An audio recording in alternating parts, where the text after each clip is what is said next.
할렐루야, 반갑습니다. 지난 한 주간도 우리 하나님께서 주시는 그 평안 가운데 잘 지내셨는지요? 여전히 그립고 또 보고 싶은 마음이 가득하지만 오늘 하나님께서 우리 마음을 위로하시고 또 평강 가운데 인도하실 것을 또 믿음으로 보게 됩니다. 6월 첫째 주 주일 예배를 하나님 앞에 드립니다. 우리 기쁜 마음과 또 온전한 마음으로 함께 예배 드리실 수 있기를 바랍니다. 우리 함께 찬양하겠습니다. 보이지 않지만 하나님께서 우리를 여기까지 인도하여 주셨습니다. 그 주님께 감사와 영광의 박수를 올려드리며 찬양 받으시기 합당하신 주님의 이름을 높여드리겠습니다. 할렐루야. 우리 함께 기쁨으로 손뼉치며 우리 왕 되신 주님께 감사로 찬양하며 나아갑시다. 왕 되신 주께 감사하세. 왕 되신 주께 감사하세. 그 사랑 영원하리라. 모든 것 위에 뛰어나신 주 그 사랑 영원하리라. 찬양 찬양. 능력의 손과 펴신 팔로 그 사랑 영원하리라. 거듭난 영혼들을 위하여 그 사랑 영원하리라. 찬양 찬양 찬양 찬양. 영원히 진실하신 영원히 진실하신 능력의 하나님 영원히 함께하리.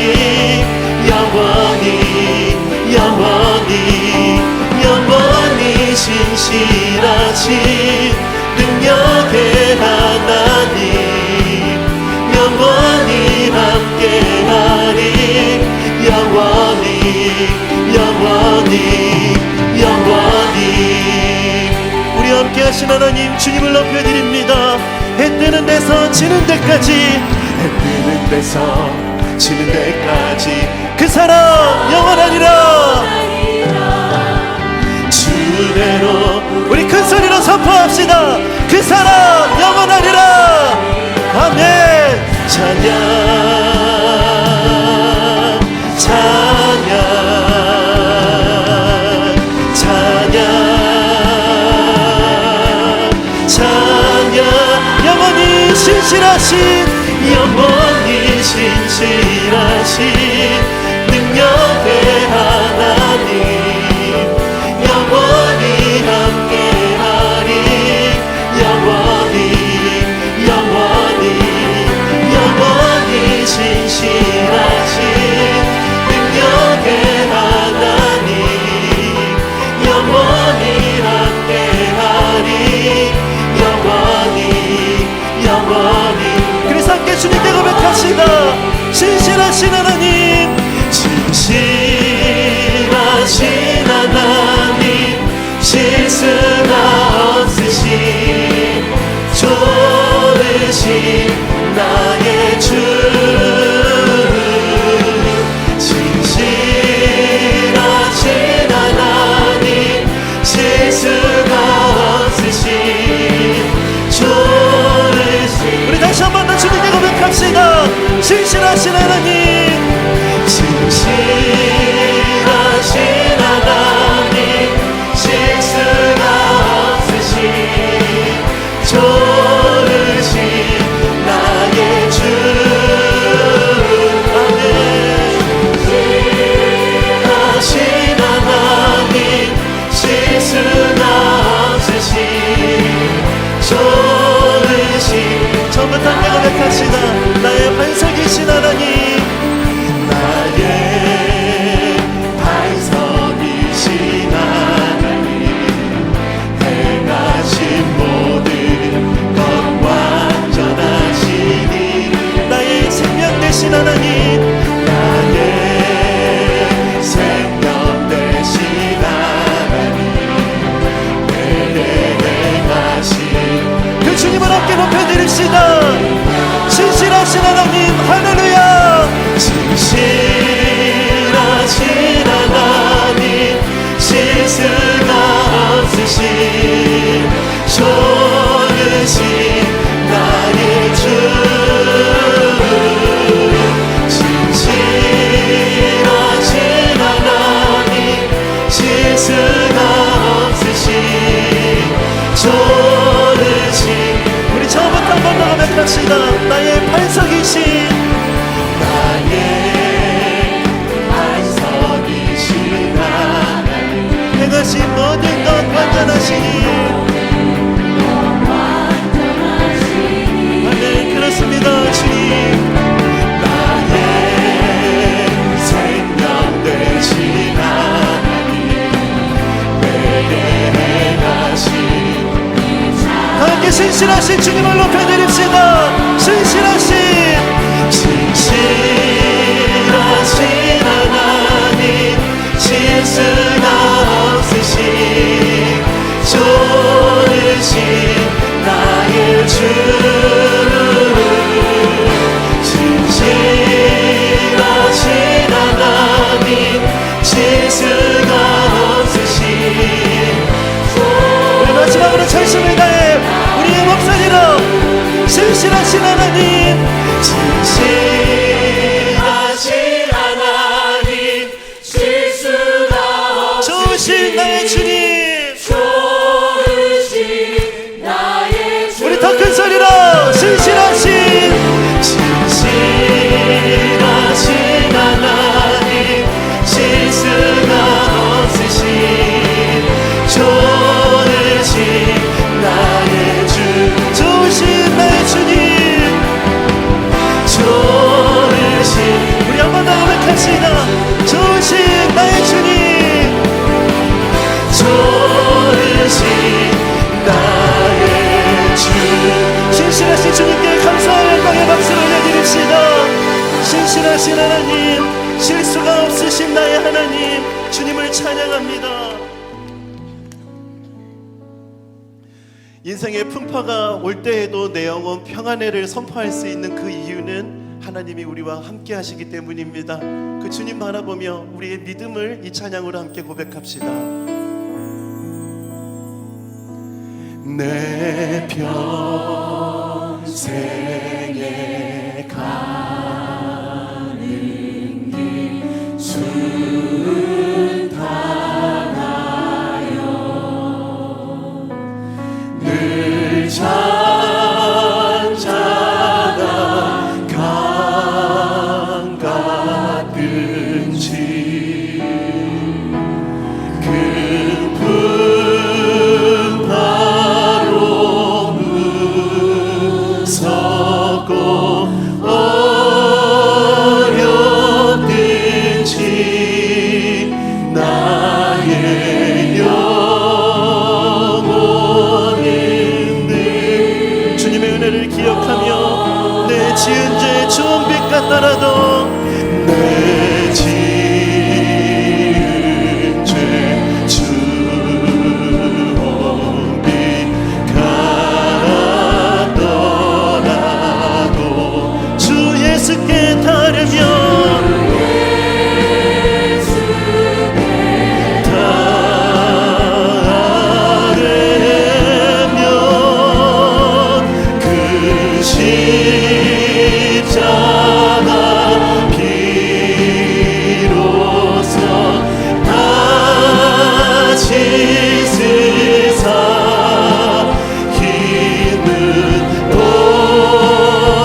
신실하신 주, 오 신실하신 주, 오 신실하신 주, 오 신실하신 주, 내 너를 떠나지도 않으리라, 내 너를 떠나지도 않으리라, 내 너를 버리지도 않으리라. 약속하셨던 주님, 그 약속을 지키사, 그 약속을 지키사, 이후로도 영원토록 나를 지키시리라. 고백합시다. 하나님 한 번도 나를, 하나님 한 번도 나를 실망시킨 적 없으시고,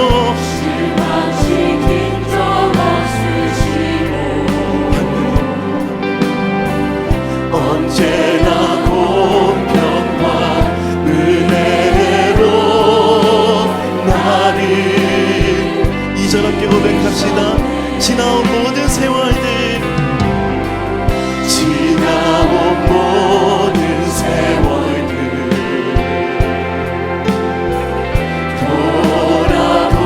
돌아보아도 그 어느 곳 하나 주의 손길 안 미친 것 전혀 없네. 함께 고백합시다. 오 신실하신 주, 오 신실하신 주, 오 신실하신 주, 내 너를 떠나지도 않으리라, 내 너를 버리지도 않으리라. 아멘. 약속하셨던 주님, 그 약속을 지키사, 이후로도 영원토록 나를 지키시리라. 함께 고백합시다. 오 신실하신 주, 오 신실하신 주, 하나님 그렇습니다. 주님은 신실하신 나의 주님이십니다. 내 너를 떠나지도 않으리라, 내 너를 떠나지도 않으리라, 내 너를 버리지도 않으리라. 약속하셨던 주님, 그 약속을 지키사, 이후로도 영원토록 나를 지키시리라. 이후로도 영원토록, 이후로도 영원토록 나를 지키시리라. 언지나네.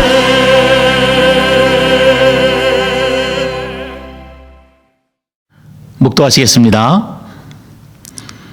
이는 물과 피로 임하신 이시니 곧 예수 그리스도시라. 물로만 아니요 물과 피로 임하셨고 증언하는 이는 성령이시니 성령은 진리니라. 증언하는 이가 셋이니 성령과 물과 피라. 또한 이 셋은 합하여 하나이니라. 성부 성자 성령 삼일체 하나님께 영과 진리로 예배를 드립니다. 천지를 창조하시고 다스리시는 성부 하나님, 홀로 영광을 받으시고 오늘도 우리 인생을 선하고 의로운 길로 인도하여 주시옵소서. 십자가를 지심으로 우리를 죄에서 구원하신 성자 예수님, 오늘도 예비하는 주님의 자녀들에게 구원의 기쁨과 부활의 감격이 차고 넘치게 하여 주시옵소서. 성도들 곁에 언제나 함께 하시며 의로운 길로 인도하시는 보혜사 성령님, 오늘도 우리에게 큰 믿음과 능력을 더하여 주시옵소서. 지금 이 시간 각 가정에서 예배 드릴 때에 온전히 성삼위 하나님께만 영광이 되게 하시고 주님께만 기쁨으로 드려지는 거룩한 시간이 되게 하여 주시옵소서. 예수님의 이름으로 기원하옵나이다. 아멘.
사랑과 은혜의 하나님 아버지, 지난 한 주간도 우리의 삶을 주관하시고 인도하시며 오늘 거룩한 주일 구별하여 찬양과 경배로 주님 앞에 나옵니다. 비록 가정에서 드리는 예배이지만 무소부재하신 하나님 아버지의 임재하심을 체험하며 온 마음과 영혼이 주님을 송축하며 나아오길 원합니다. 저희의 마음을 활짝 열게 하셔서 성령님의 인도하심 따라 예배를 드리는 중에 각 가정과 개인마다 크신 은혜의 강물이 넘치게 하시옵소서. 주님이 원하시는 삶은 하나님을 의지하며 하나님께 감사하며 매일을 산 제사로 드리다가 오늘 주일이 그 예배의 연장선상에서 주님의 이름을 높여드려야 하겠지만 뒤돌아보건대 주님 보시기에 부족하고 책망받을 일이 한두 가지가 아니었습니다. 전염병으로 인해 모든 생활 패턴과 사고방식이 소극적이 되어가고 집안에서 머무는 생활도 어느덧 익숙해지면서 영적으로도 나태함과 게으름이라는 병이 싹트고 있지 않나 걱정이 됩니다. 이 시간 저희 한 사람 한 사람의 영적 상태를 다 아시는 주님께 고스란히 나왔사오니 성령님 임하셔서 뉘우치게 하시고 애통하게 하시고 그리고 결단하는 이 예배가 되게 도우시옵소서. 바이러스 감염의 위험 속에 만나는 사람과 활동 범위가 좁아지고 있는 지금의 상황일지라 하더라도 우리의 믿음은 확장될 수 있음을 믿습니다. 이제까지는 나 자신, 나의 가족, 나의 교회만을 위해 기도하고 간구하였다면 좁은 테두리 안에서의 기도의 영역을 넓혀갈 때가 지금이 아닌가 합니다. 사도 바울이 권면하길 모든 사람을 위하여 간구와 기도와 도고와 감사를 하되 임금들과 높은 지위에 있는 사람들을 위하여 하라. 이처럼 이 어려운 환난 날에 세상의 국가 지도자들이 정치 경제를 이끄는 분들이 하나님의 뜻에 맞게 올바른 결정을 내릴 수 있도록 기도합니다. 주님, 한국 교회를 위해 기도합니다. 한국의 많은 교회들이 주님의 뜻을 받들며 순종하는 참된 주님의 지체들이지만 그중에 세상을 어지럽히며 주님의 이름을 부끄럽게 하는 부정과 부패의 모습들이 있사오니 주님, 부정을 긍정으로 절망을 소망으로 바꾸시어 다시 한번 그리스도의 참된 모습들이 한국 교회 안에 충만하게 하옵소서. 저희 교회에서 협력하고 있는 선교사님들과 더불어 아직도 복음을 들어보지 못한 미전도 종족에게 복음을 전하시는 선교사님들과 그 자녀들을 보호하시고 날마다 성령 충만함으로 지치지 않게 도우시길 기도합니다. 또한 이웃, 가족, 친구들 중에 아직도 주님을 나의 구세주로 받아들이지 못하는 심령들을 위해 기도합니다. 우리가 아무리 전도하여도 성령님의 감동하심이 없이는 거듭남의 기적은 바랄 수 없나이다. 기도와 전도 그리고 성령님의 도우심이 내 가족 중에, 친구 중에, 이웃 중에 한 생명을 변화시키는 기적을 보여주시옵소서. 비록 나 자신 살기 바쁘고 힘들고 어려운 가운데 있다 할지라도 주님, 내 자신에서 시선을 돌려 나와는 상관이 없다고 생각해왔던 주님이 바라보고 계신 조금 더 먼 그곳과 그 사람들을 우리들의 기도 속에 품으며 나아갈 수 있는 믿음을 허락하시옵소서. 지금 모든 상황을 점령한 것처럼 보이는 바이러스도 머지않아 꼬리를 내리겠지만 믿는 우리들의 약함을 항시 노리고 우리를 넘어뜨리기 위해 세상 끝날까지 공격을 멈추지 않을 존재가 마귀 사탄임을 잘 알고 있나이다. 전염병보다 더 무섭고 더 치명적인 그들을 이길 수 있는 길은 매일매일을 주님과 개인적으로 만나 친밀하게 교제함으로 항상 말씀과 기도로 무장되어 있으므로 가능할 줄 믿사오니 주님, 연약한 저희를 도우시고 인도하시옵소서. 기도드렸기는 주님이 부르시고 지금까지도 인도하여 주신 최주식 목사님을 위해 기도합니다. 베드로의 공동체를 온전케 이끄시고 구원의 복음을 통해 성도들의 영적 성장과 그리스도의 장성한 분량에 이르게 하기 위해 애쓰시는 목사님에게 성령 충만과 지혜를 주시옵소서. 오늘의 말씀을 통해 기르는 양은 주님의 품으로 돌아오며 우리 모두 더욱 주님을 알고 체험하게 도우시옵소서. 아무것도 염려하지 말고 모든 일에 기도와 간구로 너희 구할 것을 감사함으로 하나님께 아뢰라. 그리하면 모든 지각에 뛰어난 하나님의 평강이 그리스도 예수 안에서 너희 마음과 생각을 지키시리라. 오늘도 이 말씀을 의지하며 평강과 사랑의 예수님 이름으로 기도드립니다. 아멘. 후회 나를 깊은 어둠 속에 홀로 드시는지 어두운 밤 왜 그리 길었는지 나를 고독하게 나를 낮아지게 세상 어디도 기댈 곳이 없게 하셨네.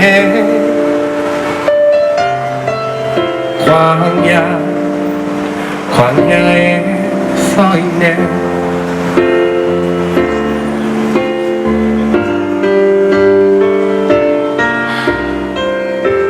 주님만 내 도움이 되시고 주님만 내 빛이 되시고 주님만 내 친구 되시는 광야.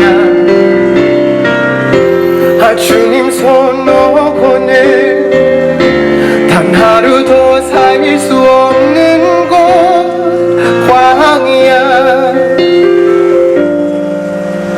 광야에 서 있네.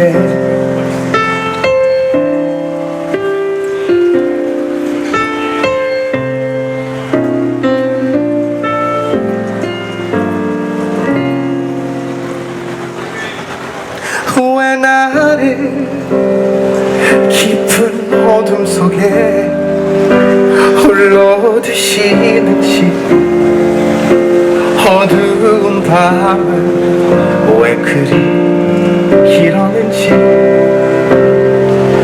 나를 고독하게 나를 낮아지게 세상 어디도 기댈 곳이 없게 하셨네. 주님 왜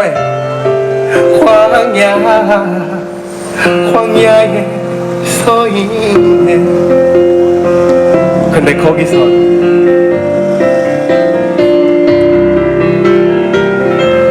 주님만 내 도움이 되시고 주님만 내 빛이 되시는 주님만 내 친구 되시는 광야. 주님 손 놓고는 단 하루도 살 수 없는 것 광야.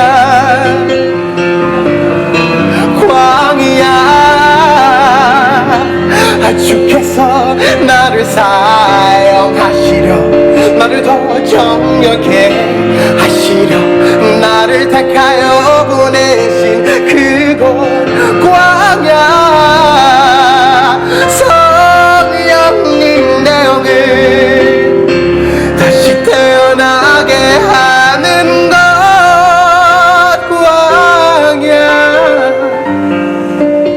광야에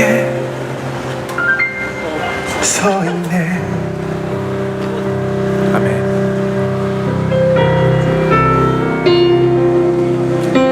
내 차가 산산이 깨지고 높아지려 했던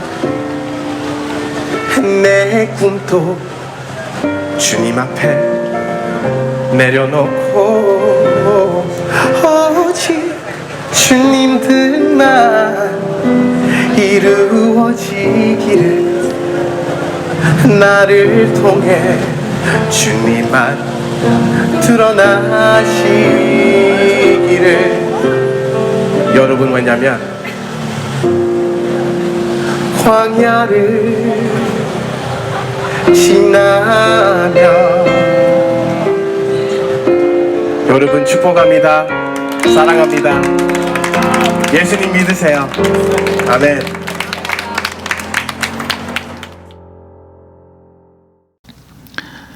헌금을 위해 우리 다 같이 기도하겠습니다.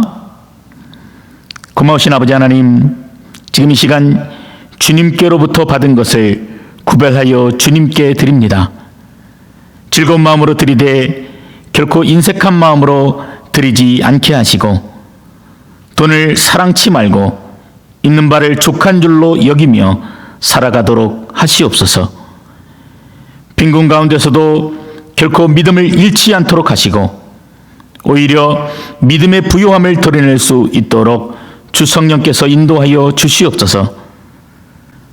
물질을 사랑하여 패망하였던 롯처럼 되지 말게 하시고 부귀와 재물이 하나님께 있음을 알게 하옵시며 하나님의 선한 청지기로서 재물을 잘 관리할 수 있도록 주께서 인도하여 주시옵소서. 감사하며 예수님의 이름으로 기도드렸습니다. 아멘. 오늘 우리에게 주신 하나님 말씀은 신명기 8장 1절에서 10절, 구약성경 274페이지에 있습니다. 신명기 8장 1절에서 10절 말씀입니다.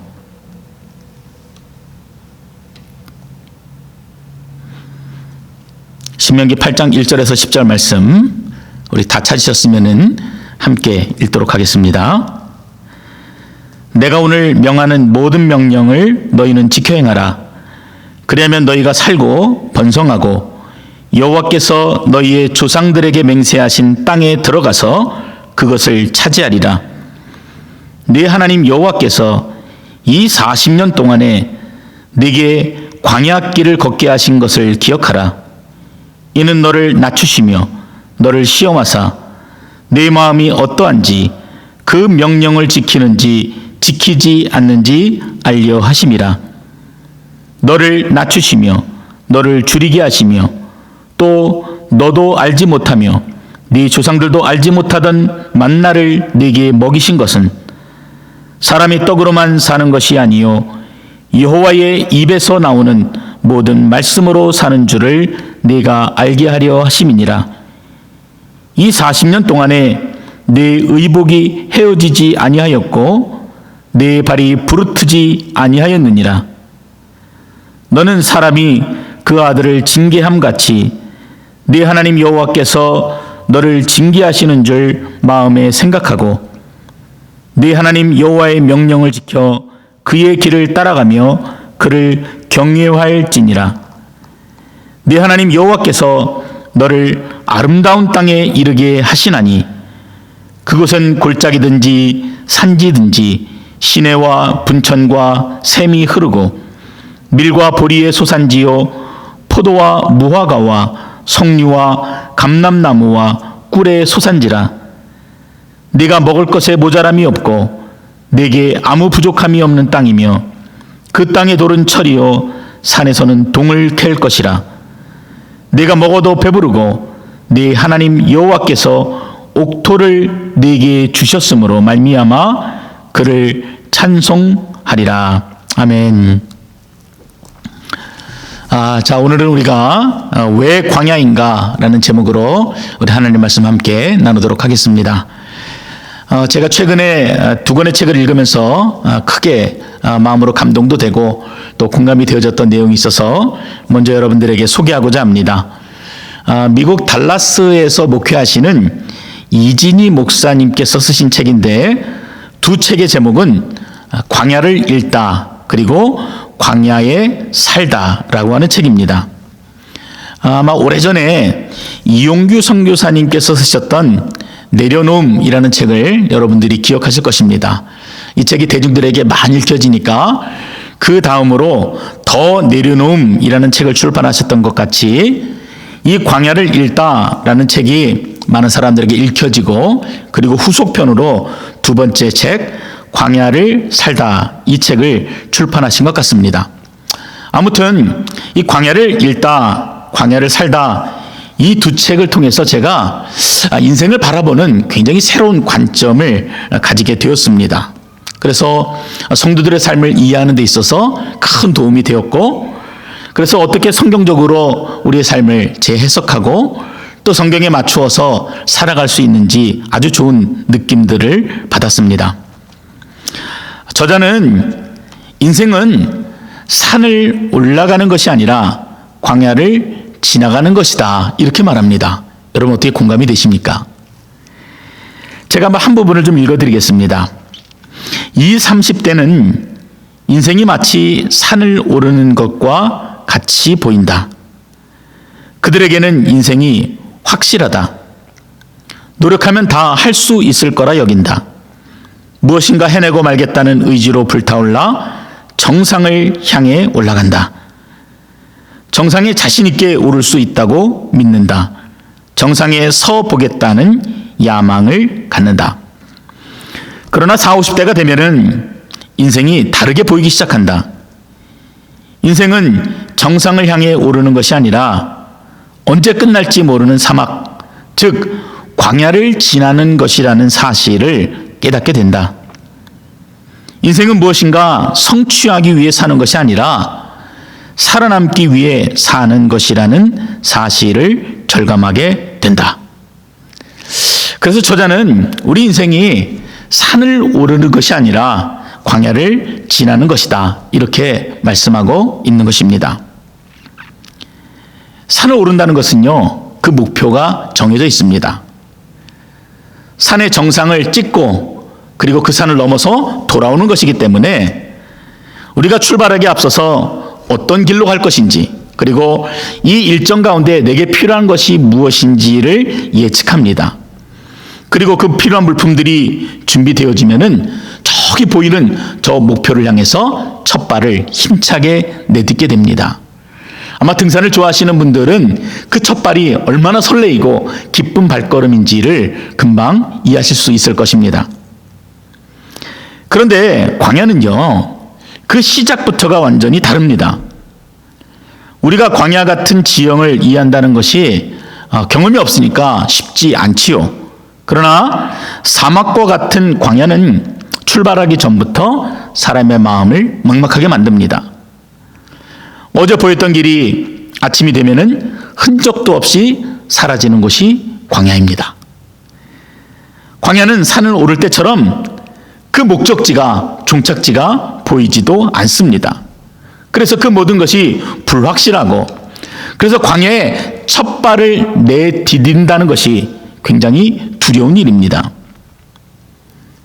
그저 끝까지 가야 한다는 일념을 가지고 계속 묵묵히 그 길을 걸어가는 것, 그것 말고는 그 광야를 통과하는 방법이 없는 것입니다.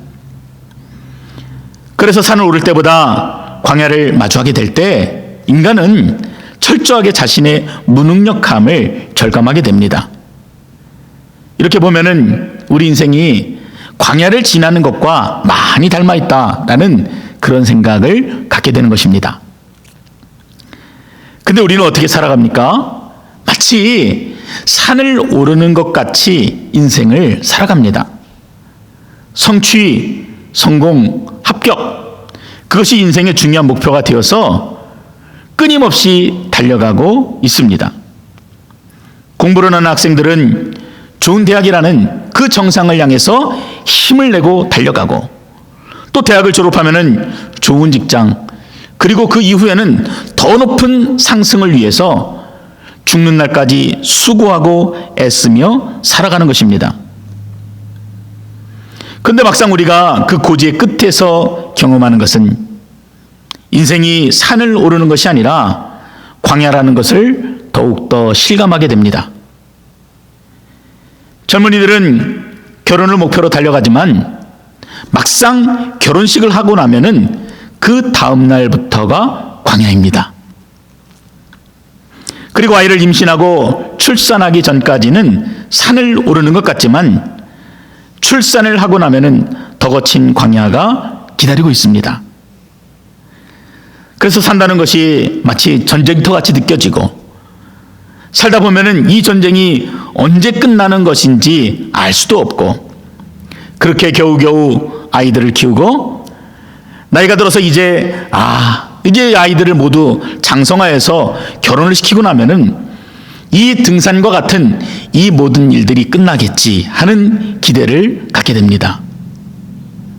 근데 제가 집사님들을 만나고 권사님들을 만나서 이야기를 들어보면은 여전히 자식들, 손주들 뒷바라지하고, 또 여전히 분가에 살지만 일은 잘하고 있는지, 밥은 잘 먹고 다니는지 늘 염려하는 모습들을 보게 됩니다. 인생이 광야라는 것을 그런 모습 속에서 더 실감하게 되는 것입니다. 특히 전 세계적으로 코로나 바이러스 확진자가 600만 명 이상이 되고, 또 우리가 살고 있는 이 캐나다에서도 9만 명을 넘어가는 이 상황에서는, 그래서 이 고통이 언제 끝날지도 모르겠고, 이 답답함과 이 어려움의 시간들이 언제 지나갈지도 모르는 이 모든 상황들을 보고 있노라면은 더더욱이 우리의 인생이 광야라는 것을 더 실감하게 됩니다. 그런데 문제는 우리가 인생을 이처럼 광야다라고 생각하며 살아가는 것이 아니라 산을 오르는 것처럼 살아간다는 것이 문제입니다. 무거운 등산화를 신고 광야길을 걸어가고 또 이런저런 불필요한 장비들을 어깨에 잔뜩 메고 뜨거운 사막길을 걸어가는 것 같습니다. 그래서 결국 광야 한복판에 쓰러져 버린 모습들을 우리는 종종 보게 됩니다. 여러분 어떻습니까? 남부럽지 않게 사는 것이 삶의 목표가 되어서 지금까지 정말 쉼없이 달려오지 않았습니까? 그래서 버겁고 지치고 힘들어하지는 않으십니까? 대부분 이런 목표를 가지신 분들은요, 아무리 열심히 신앙생활을 해도 끊임없이 타는 목마름을 경험하게 되고 그리고 결국은 탈진해서 쓰러지게 됩니다. 목회자들도 그렇습니다. 많은 목회자들이 교회 성장이라는 목표를 가지고 산을 오르다 보니까 대형교회를 이룬 소수, 아주 극소수의 사람들만 제외하고는 대부분의 목회자들이 실패감과 좌절감에 빠져 살아갑니다. 그래서 얼마나 많은 목회자들이 목회적인 탈진을 경험하고 있는지 모릅니다. 그래서 오죽했으면 이런 말까지 있습니다. 한국교회 목회자들은 딱 두 종류로 구분해 볼 수 있다. 하나는 대형교회 목회자이고 또 하나는 대형교회를 꿈꾸는 목회자들이다. 너무나 부끄러운 말이지만 저조차도 피해갈 수 없는 오늘의 현실입니다.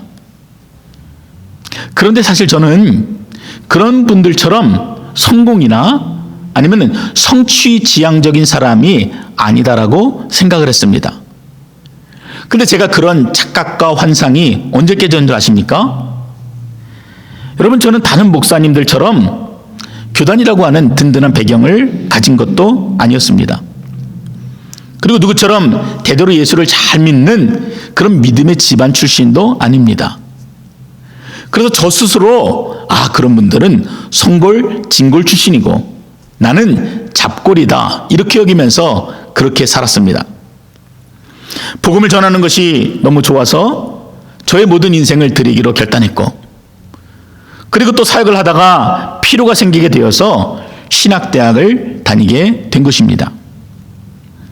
근데 학교를 다니면서 저도 모르게 남들보다 뒤처지면 안 되겠다 그렇게 생각을 하게 되었습니다. 그래서 더 열심히 공부도 하게 되고 뒤처지면 안 되겠다, 내가 더 앞서가야 되겠다, 내가 보다도 큰 성공을 이루어야 되겠다라는 그런 욕심이 제 안에 가득한 것을 보게 되었습니다. 그리고 졸업과 동시에 모두가 꿈처럼 생각하던 밴쿠버로 유학을 오게 된 것입니다. 근데 제 안에 그런 생각이 들더라고요. 내가 남들보다 좀 늦게 신학을 했지만 좋은 배경을 가지고 있는 것도 아니고 나를 뒤에서 서포트할 수 있는 그런 믿음의 부모가 있는 것도 아니지만 그래도 내가 저 사람들보다는 뒤지지 않는다. 내가 앞서 있다. 더 좋은 조건의 교회에서 사역을 할 수 있을 것이다. 이런 교만한 마음들로 제가 가득해 있는 것입니다. 그리고 모든 학업을 마치면은 다시 한국으로 돌아가서 대형교회 지원을 하거나 선교사로 파송을 받아야 되겠다. 그런 마음이 제 안에 있었습니다. 근데 하나님께서 그러한 저를 어디로 보내셨는지 아십니까?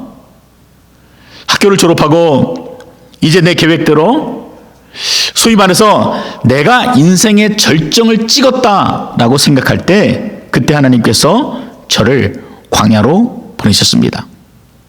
이민교회로 보내신 것입니다. 그것도 그리 크지 않은 교회의 파트타임 목사로 하나님이 불러주셨습니다.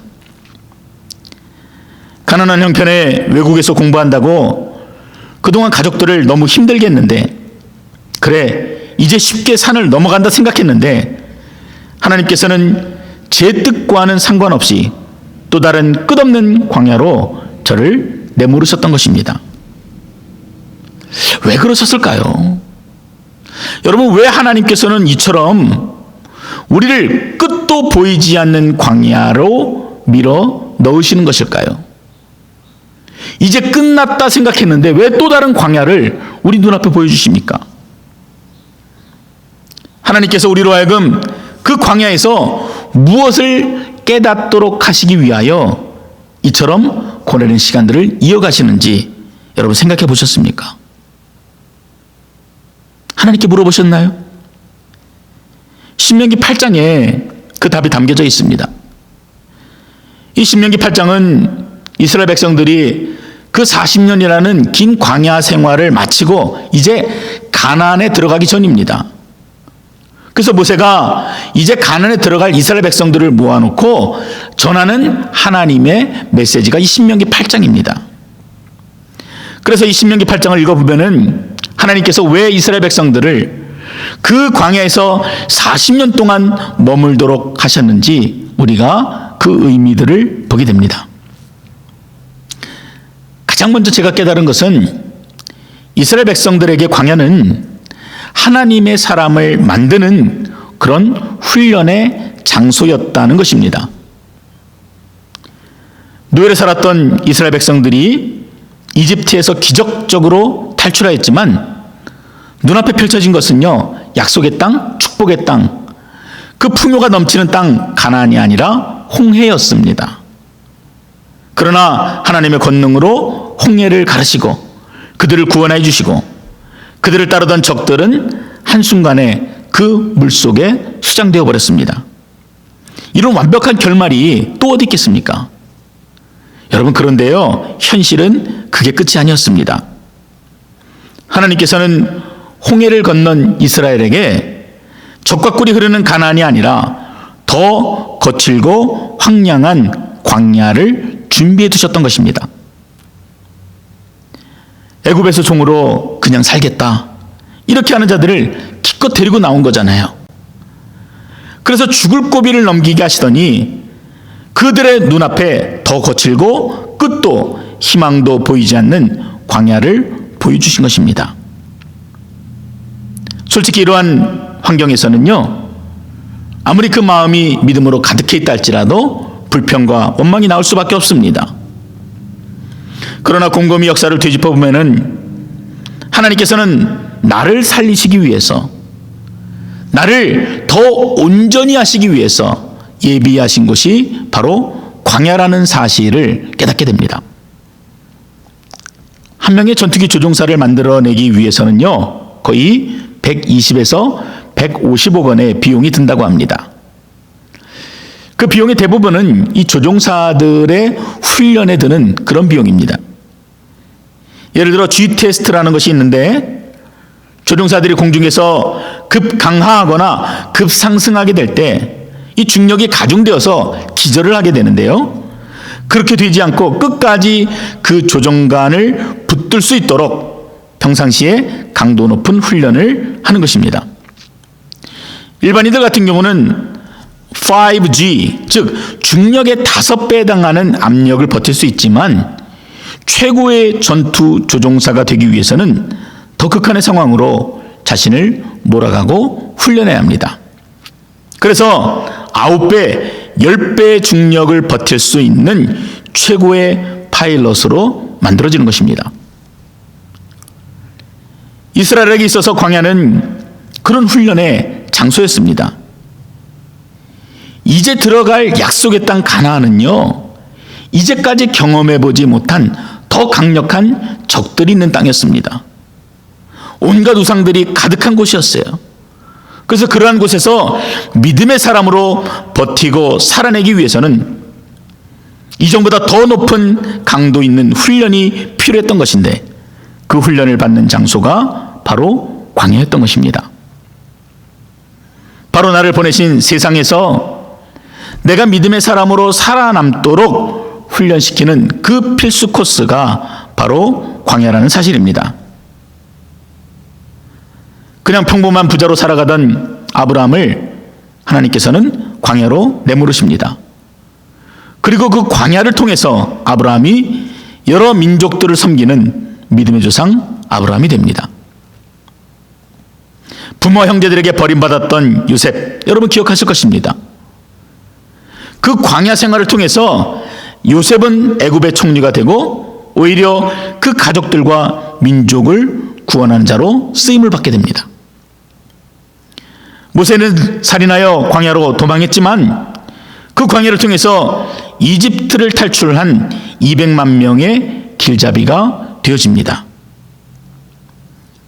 그저 정해진 길 제사장의 삶을 살게 되었던 침례 요한이었지만 메시아를 예비하기 위해 하나님께서는 그를 광야로 내모르셨습니다. 사도 바울은 어떻습니까? 사도 바울도 인생의 절정기에서 광야를 경험하게 됩니다. 예루살렘에서 자신을 거절하자 사도 바울이 다시 돌아간 곳이 고향 다소였습니다. 이 다소가 이 사도 바울에게는 광야 생활이었습니다. 이미 유대인들에게는 배신자, 변절자로 낙인이 찍혀 있었고, 그리고 세워진 교회들에서도 그를 가리켜서 핍박자라 받아주지 않았기 때문에 그렇게 무려 13년의 시간을 다소에서 보내게 됩니다. 바로 그것이 바울에게 광야의 시간이었습니다. 그러나 하나님께서는 바울로 하여금 그 시간 동안 셋째 하늘을 다녀오는 놀라운 환상을 보여주셨습니다. 이러한 시간, 이러한 생활, 이러한 영적인 경험들이 바울에게 있었기 때문에 유대인들에게 40에 하나 감한 매를 5번 맞고 3번 태장으로 맞고 1번 돌로 맞고 3번 파선하고 주변에 끝없는 적들로부터 공격을 받아도 버티고 견뎌낼 수 있는 하나님의 사람으로 세워졌던 것입니다. 여러분, 이처럼 광야는 하나님께서 택한 사람들을 훈련시키는, 그들을 온전한 삶으로 세우시는 은혜와 거룩의 장소임을 믿으시기 바랍니다. 오늘 예배 드리시는 분들 중에 여전히 나의 인생이 광야와 같다 여기며 탄식하고 계시는 분들 계십니까? 여전히 내가 이룬 것이 없고 내가 원하는 목표가 아니고 남들과 비교할 때 내가 실패한 것 같고 그래서 좌절하고 낭망하여서 일어날 힘이 없으신 분들 계십니까? 그래서 포기하고 싶다라는 그런 마음을 가지고 계시지는 않으십니까? 여러분, 우리의 기도가 달라져야 합니다. 하나님, 제가 이러한 광야를 지나지 않게 해주십시오. 이것은 믿음의 사람들의 올바른 기도가 아닙니다. 하나님, 제가 그 광야에서 주님을 만나기를 원합니다. 주님으로부터 힘을 얻기를 원합니다. 그래서 나를 도우시는 그 성령을 통해서 이 광야를 너끈히 건너가게 하여 주시옵소서. 주여 나를 도와주십시오. 이 기도가 믿음 있는 성도의 올바른 기도인 것입니다. 두 번째로 이스라엘 백성들에게 광야는 가장 안전하고 행복을 누릴 수 있는 장소였습니다. 인생에 펼쳐진 광야를 보게 될 때 우리들이 보여주는 실질적인 반응은 불안과 낙담입니다. 이 본문 4절이 말하고 있는 것처럼 광야에 가면은 먹을 것, 마실 것이 넉넉하지 않습니다. 불안하지요. 거대한 파도처럼 밀려오는 흙먼지와 또 언제 끝날지 모르는 그 막막함에 쉽게 마음이 낙담합니다. 그러나 여러분 아십니까? 이스라엘 백성들에게 광야는 하나님의 은혜를 1부터 100까지 누리던 그런 풍요의 시대였습니다. 제가 대형교회가 아니라 이민교회로 가게 되고 그곳에서 제일 먼저 훈련받은 것은 재정훈련이었습니다. 아무리 줄여도 적자였기 때문에 하나님을 의지하지 않을 수가 없었습니다. 때가 되면 채워주실 하나님을 기다릴 줄 알게 되었고, 부족해도 눈물이 아니라 더 간절히 구하는 기도의 무릎을 하나님께서 가르쳐 주셨습니다. 중고로 구입한 차가 주행 중에 종종 시동이 꺼져도, 그래서 아이들을 태우고 다니는 것이 늘 불안했지만 차를 교체할 엄두도 내지 못하고 있을 때 하나님께서는 그 권능의 팔을 펼치셔서 저희들로 하여금 그 차로 로케 여행도 가게 하시고 또 돈 한 푼 안 들이고 더 좋은 일본 차로 바꾸어 주셨습니다. 그때 제가 무슨 생각을 했는 줄 아십니까? 그래, 내 머리로 계산하지 말자. 잔머리 굴리지 말고 이 시간을 통해서 철저하게 하나님만 의지하는 그런 법을 배우자. 그렇게 다짐하고 살았던 것입니다.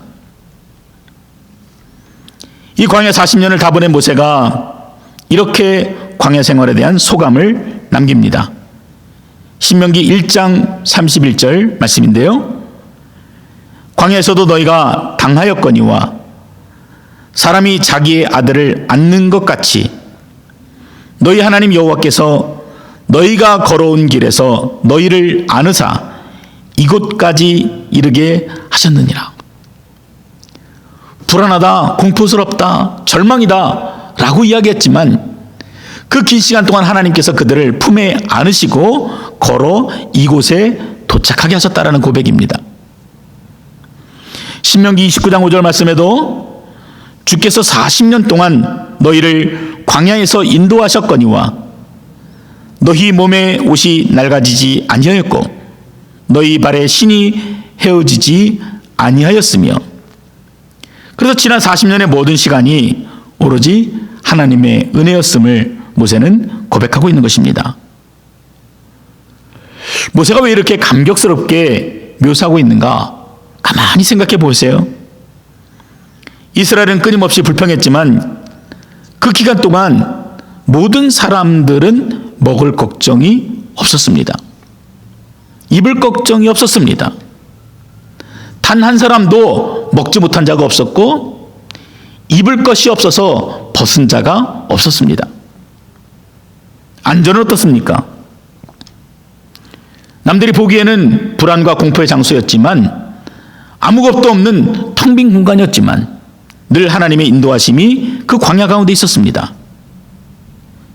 지금 미국은 스스로 총을 들고 자신의 터전을 지켜야 하는 불안함으로 가득하지만 이처럼 하나님께서는 자신의 능력으로 낮에는 구름 기둥으로 그리고 밤에는 불 기둥으로 철저하고도 안전하게 이스라엘을 지켜주셨던 것입니다. 오히려 이스라엘에 있어서 가장 불안했던 시기가 언제인 줄 아십니까? 가나안을 정복하고 나서 바로 그 이후의 시대입니다. 지난 시간에 살펴보았던 사사기 시대가 바로 그때이고 그리고 물질적으로 가장 번영을 이루었던 솔로몬의 시대가 이스라엘에게 있어서는 가장 불안했던 암흑기였습니다. 물질적으로는 풍요했을지는 모르지만 그들은 하나님을 찾지도 않고 자기 뜻대로 살았고 우상 숭배를 하였습니다. 하나님께서 계속적으로 선지자들을 보내 심판의 메시지를 들려주었지만 결국 그들은 돌이키지 않았고 그래서 언제 하나님의 그 진노의 칼이 떨어질지 몰랐던 그때가 가장 불안했던 때라고 생각하는 것입니다. 우리의 인생은 산을 오르는 것이 아니라 광야를 걸어가는 것입니다. 그래서 어쩌면 우리는 오늘도 지극히 평범한 하루를 살고 코로나 바이러스로 인해서 새로운 것도 없고 마치 광야와 같은 일상을 살아가지만 지금 이때가 우리에게는 더욱 하나님만 의지하고 또 그 하나님으로부터 안전함과 채우심을 보장받고 경험하는 그런 은혜의 때임을 우리가 기억하게 되는 것입니다. 비록 자신들이 원하는 음식은 아니었죠. 그런 하나님께서는 때마다 그들을 만나와 메추라기로 풍족히 먹이셨습니다.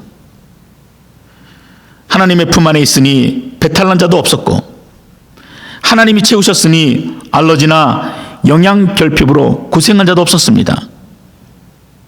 그분의 크신 팔이 가장 필요한 부분에 가장 적당하게 가장 안전하게 채워주셨던 곳 바로 그것이 광야였던 것입니다.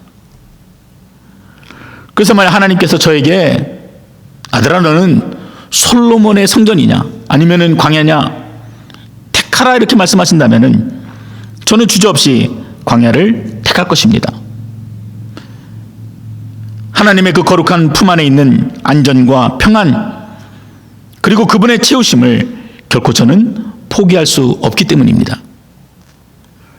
시편 84편 10절에서 시인은 주님과 가까이 지내는 한 날이 다른 일을 즐기는 세상의 첫날보다 더 낫다 이렇게 고백합니다. 그리고 뒤이어서 악인의 장막에 사는 것보다 내 하나님의 성전 문지기로 지내는 것이 좋다 이렇게 고백합니다. 광야 같은 시간들을 보내고 있는 베델의 성도 여러분, 이 시인의 고백이 광야를 지내는 저와 여러분의 고백이 되실 수 있기를 주님의 이름으로 축원드립니다. 마지막으로 우리는 이 광야라는 새로운 느낌들을 경험하게 되는데 이 광야가 우리의 최종 종착지가 아니라 그저 거쳐 지나가는 장소라는 사실에서 우리는 힘을 얻게 됩니다. 광야에 사는 사람은 좋은 집을 달라고 하지 않습니다. 광야에 사는 사람은 좋은 차를 구하지도 않습니다. 광야에서는 모두 다 아무짝에도 필요가 없는 그런 물건이기 때문입니다. 광야에서는 그저 마실 물 한 병이면 족합니다.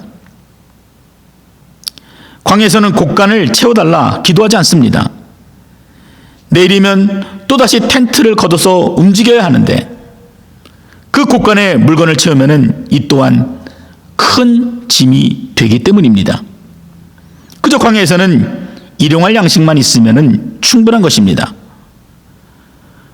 그래서 광야에서는 한 가지 소망을 갖게 되는데 그것은 돈도 아니고 명예도 아니고 그저 건강하게 아무 탈 없이 이 광야를 속히 벗어날 수 있기를 기도하는 것입니다.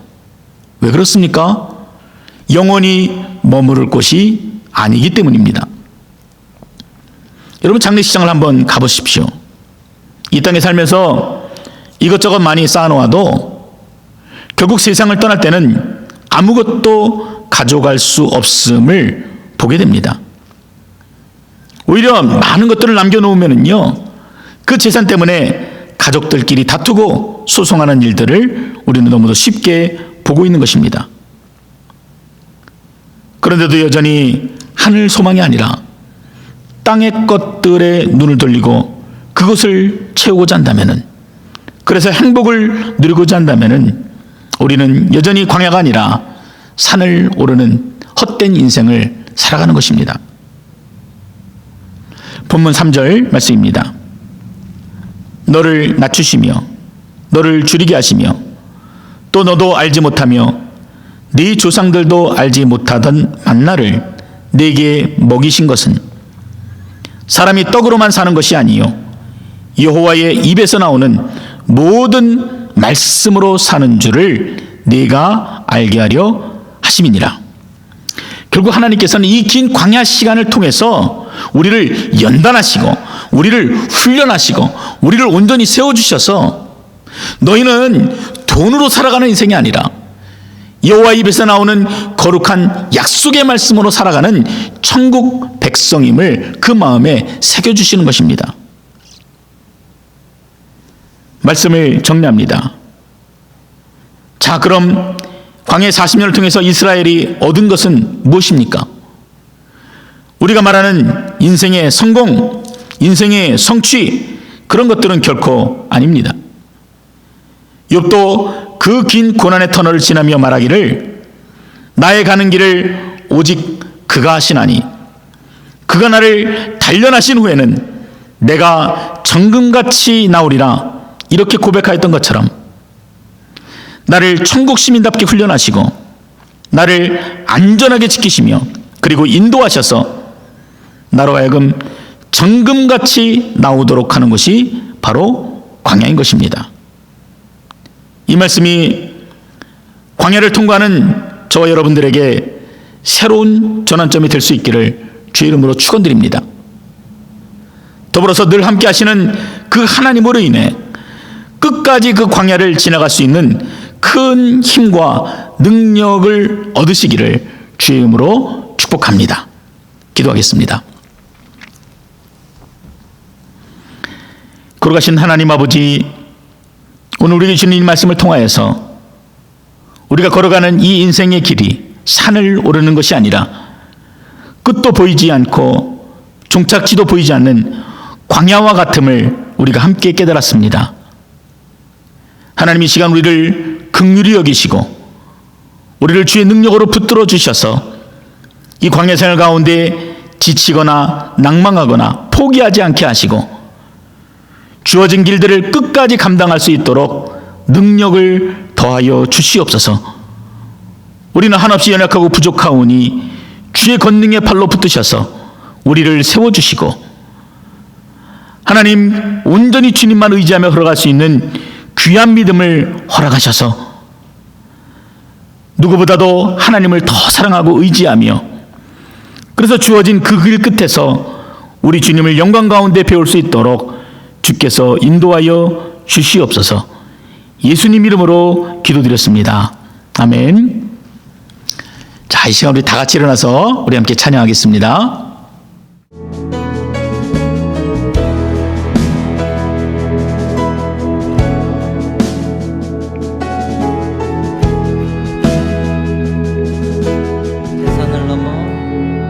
대산을 넘어 험곡에 가도 빛 가운데로 걸어가면 주께서 항상 지키시기로 약속한 말씀 변치 않네.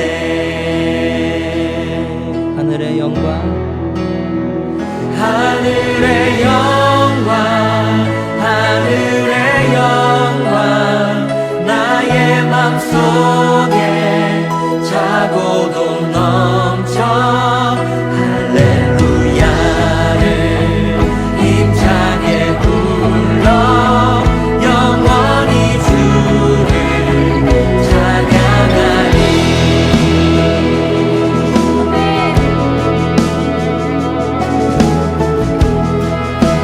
다시 한번 대산을 넘어,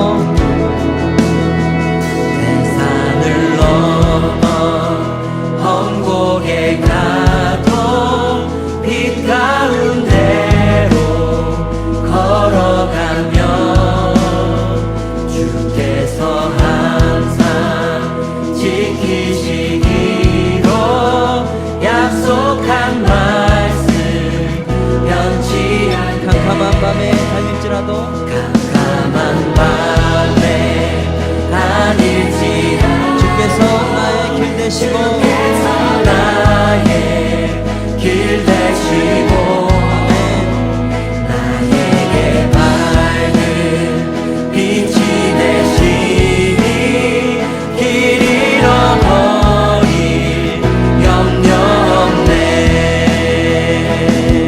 하늘의 영광, 하늘의 영광, 하늘의 영광, 나의 맘속에 차고도 넘쳐 할렐루야를 힘차게 불러 영원히 주를. 다시 한번 하늘의 영광, 하늘의 영광,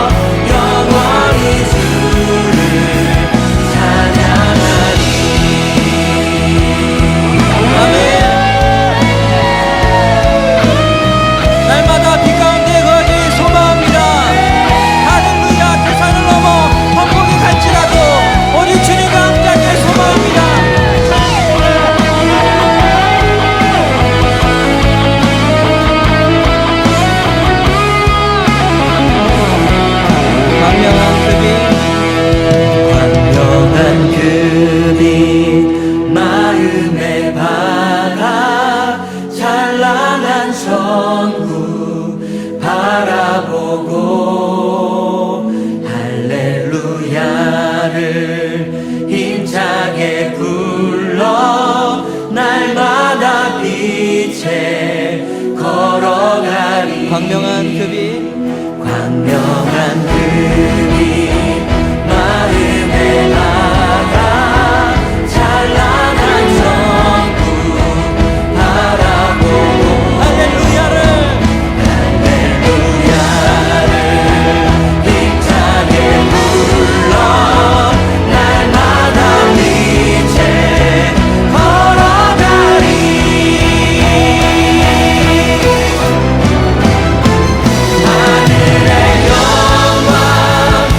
하늘의 영광 나의 맘속에 차고도 넘쳐 할렐루야를 힘차게 불러 영원히 주를 찬양하리. 하늘의 영광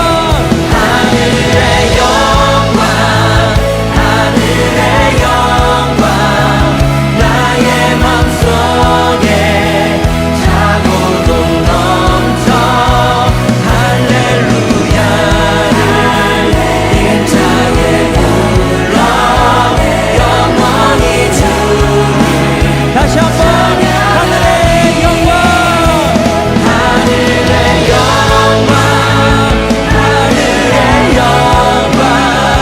나의 맘속에 차고도 넘쳐 할렐루야를 힘차게 불러 영원히 주를 찬양하리. 할렐루야. 우리 가운데 그 하나님의 영광.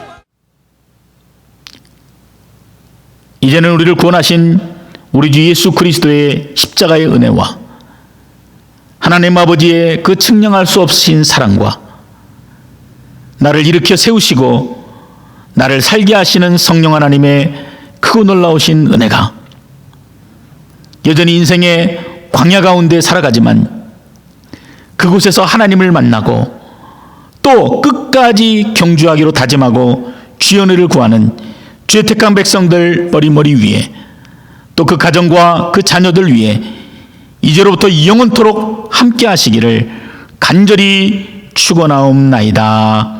아멘. 자, 이상으로 오늘 예배를 모두 마치도록 하겠습니다. 우리 함께 드리신 가족들에게 함께 인사하겠습니다. 우리 사랑합니다. 우리 축복합니다.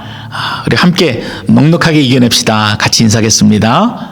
사랑합니다. 축복합니다. 넉넉하게 이겨내시기 바랍니다. 자, 오늘 우리가 함께 예배 드렸는데 지난 주일에도 우리가 강구했던 것처럼 주변에 어려운 이웃들이 있으면 여러분 제게 말씀해 주시기 바랍니다. 교회가 또 주변을 돌아보고 또 이웃을 돌아보고 또 그 사랑을 나눈다는 것은 또 지극히 당연한 일 같습니다. 우리가 이 일에 또 마음을 다할 수 있도록 여러분 힘을 모아주시기를 부탁의 말씀드립니다. 자, 이상으로 우리 주일 예배를 마치도록 하겠습니다. 한 주간도 여러분이 계시는 그곳에서 승리하시는 여러분 되시기를 주의 이름으로 축원드립니다. 감사합니다.